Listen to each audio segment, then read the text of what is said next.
जनसुराज पदयात्रा के दौरान वैशाली के पातेपुर में मीडिया संवाद के दौरान प्रशांत किशोर ने कहा कि ये जो पूरी समता मूलक शिक्षा व्यवस्था बनाने की दिशा में प्रयास हुआ, उसका नतीजा ये हुआ कि जहां विद्यालय है वहां शिक्षक नहीं, जहां शिक्षक है वहां विद्यालय नहीं, और जहां दोनों है वहां बच्चे ही नहीं, और जहां तीनों है वहां शिक्षक को गैर शिक्षण कार्य में लगा दिया गया है। बिहार में पढ़ाई को लेकर जो उदासीनता है उसकी वजह से यहाँ शिक्षा व्यवस्था पूरी तरह से ध्वस्त हो गई है। मुझे लगता है जब नीतीश कुमार के कार्यकाल का इतिहास लिखा जाएगा तो जैसे लालू जी के राज को जंगल राज के तौर पर याद किया जाता है, तो नीतीश कुमार के कार्यकाल को शिक्षा व्यवस्था के लिए सबसे बड़ा काला अध्याय माना जाएगा। ऐसा इसलिए है क्योंकि कल बिहार में एक अच्छी सरकार आ जाएगी जो टूटी हुई सड़क बन जाएगी, लेकिन जो पीढ़ी इस शिक्षा व्यवस्था की वजह से अशिक्षित रह गई, अब अगर अच्छी सरकार आ भी जाए तो भी उसको शिक्षित समाज के पीछे ही रहना पड़ेगा। पूरी समता मूलक शिक्षा व्यवस्था बनाने की दिशा में प्रयास हुआ है। इसका नतीजा ये हुआ कि जहाँ विद्यालय है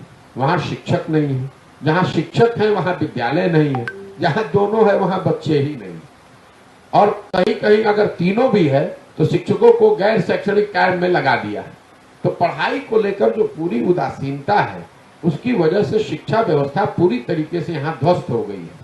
और मैं ऐसा मानता हूँ जब इस कालखंड का इतिहास लिखा जाएगा तो जैसे लालू जी के कालखंड को अपराधियों के जंगल राज के तौर पर याद किया जाता है, नीतीश के राज में शिक्षा व्यवस्था का ध्वस्त हो जाना उनके कालखंड का सबसे बड़ा काला अध्याय होगा।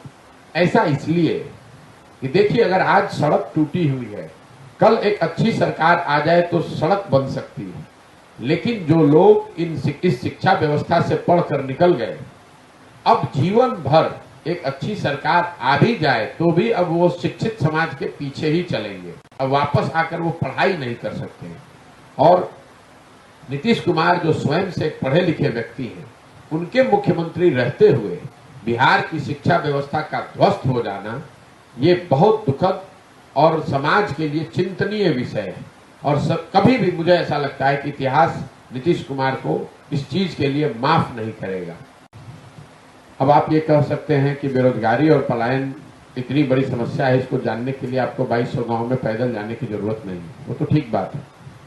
लेकिन जब हम लोग गांव में चले हैं, 7 महीने समय बिताया है, तो इन दोनों समस्याओं के विकरालता का और इसके सामाजिक आर्थिक पहलुओं की समझ बनी है। जैसे जब हम लोग गांव में गए तो हम लोगों ने ये देखा कि बिहार में ज्यादातर गांव में 40 से 50% युवा गांव में है ही नहीं।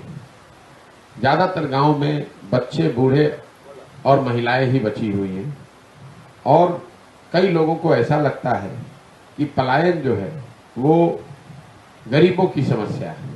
ऐसी बात नहीं।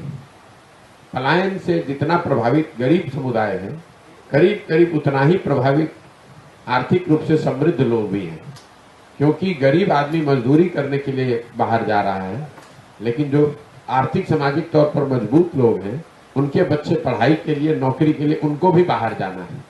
क्योंकि यहाँ सुविधाएं हैं नहीं, तो परिवार की जो अवधारणा है पलायन की वजह से करीब करीब वो विलुप्त हो गई है। शायद ही गांव में कोई ऐसा घर है जहां माता पिता, पति पत्नी, बाल बच्चे सब साथ में रहते हैं। चाहे आप गरीब हो, मजबूरी में आपका एक कोई जवान घर का आदमी बाहर नौकरी करने गया हुआ है, या पढ़ाई करने गया है, या फिर बीमार है तो उसकी दवाई के लिए गया हुआ है। तो परिवार की अगर आपने अभी तक हमारे चैनल को सब्सक्राइब नहीं किया है तो हमारे चैनल को जल्द से जल्द सब्सक्राइब करें, लाइक करें, शेयर करें और कमेंट करें। क्या आप पत्रकारिता के क्षेत्र में अपना कैरियर बनाना चाहते हैं? तो आज ही Royal Ashoka Institute of Mass Communication and Journalism में अपनी जगह सुनिश्चित करें। आर्यभट्ट ज्ञान विश्वविद्यालय पटना से मान्यता प्राप्त 100% प्लेसमेंट के साथ royal Ashoka Institute of Mass Communication and journalism नामांकन जारी है। हमारा पता है DS/16 गायत्री मंदिर के समीप, कंकड़ बाग, पटना 8,20,000। आप हमें संपर्क भी कर सकते हैं। हमारा मोबाइल नंबर है 9955456126।